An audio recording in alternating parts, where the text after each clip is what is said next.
Saya ada cerita sedikit tentang wajib militer di mana dalam salah satu chapter kehidupan saya harus berada di Israel selama beberapa bulan yang cukup menggugah banyak sisi nasionalisme saya. Jangan melihat dari Yahudi yang dikatakan oleh pemahaman beberapa ahli agama sebagai musuh Islam. Di mana di sisi lain agama itu seharusnya tidak punya musuh. Yang punya musuh adalah orang yang mengaku beragama. Itu kata pemahaman-pemahaman yang saya kurang pandai dalam urusan hal itu. Balik ke topik. Berada di Israel sebagai manusia atau humankind, homo sapiens, satu spesies kita ini, dan yang beda hanya nation state atau negara bangsa. Israel seperti halnya Singapura, negara kecil minoritas berada di keliling negara besar baik secara populasi maupun sumber daya alamnya. Israel dan Singapura itu negara yang sangat tidak punya apa-apa, namun faktanya keduanya menjadi negara kaya. Keduanya punya kesamaan, ada wajib militer. Di Singapura 2 tahun, di Israel 3 tahun. Kembali ke Israel, anak-anak mudanya sangat kreatif. Itulah impresi sewaktu beberapa kali bertemu dan berdiskusi dengan mereka di kafe, di meja makan, semuanya kalau berbicara selalu menomorsatukan negaranya. Di Israel sendiri warganya ada yang Kristen, Islam, Davidian atau agamanya Nabi Daud, pastinya Yahudi, dan ras atau sukunya juga beragam. Jadi Israel sebagai nation,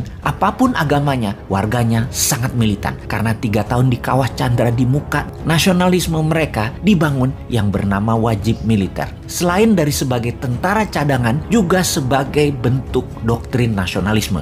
Semua orang faktanya, orang Israel itu yang muda-muda itu sampai yang tua, semua orang jago bela diri, jago teknologi militer, persenjataan, dan kompak. Singapura melakukan hal yang sama. Karena itu, apa yang terjadi kalau Indonesia negara yang besar ini? Di Indonesia ada wajib militer. Nasionalisme generasi muda dan generasi di tahun 2045 ke atas, Indonesia pasti menjadi negara yang sangat dikagumi, sangat dihormati, dan sangat disegani. Ada sebuah cerita nyata, namun ini bukan mewakili semua orang. Jangan disamaratakan. Sekali lagi, ini kisah nyata saya dan jangan digeneralisir. Ini semua just for the sake of discussion. Untuk itu, saya minta izin, saya menyebut sebuah ras. Sahabat saya ini keturunan Tionghoa, sangat kaya dan sukses, berbisnis plastik beserta turunannya. Bahkan bahan bakunya 100% dari Tiongkok, menjadi top 5 pebisnis plastik kemasan di Indonesia, sangat sukses. Dia mendukung salah satu partai yang mendengungkan kebinekaan dan sangat setuju, dia garis keras dengan Pancasila. Lalu suatu hari saya lagi makan malam, saya yang dianggapnya berseberangan dalam pandangan politik, di mana dia sangat memuja pejabat-pejabat sekarang yang menjabat karena beberapa mitra bisnisnya yang menjabat itu. Dia mulai bertanya, kalau lu konsep bernegaranya kan beda nih sama yang sekarang, apa yang lu lakukan kalau ada kesempatan mendapat mandat? Saya menjawab setelah menyelesaikan kunyahan makan malam itu dengan berkata,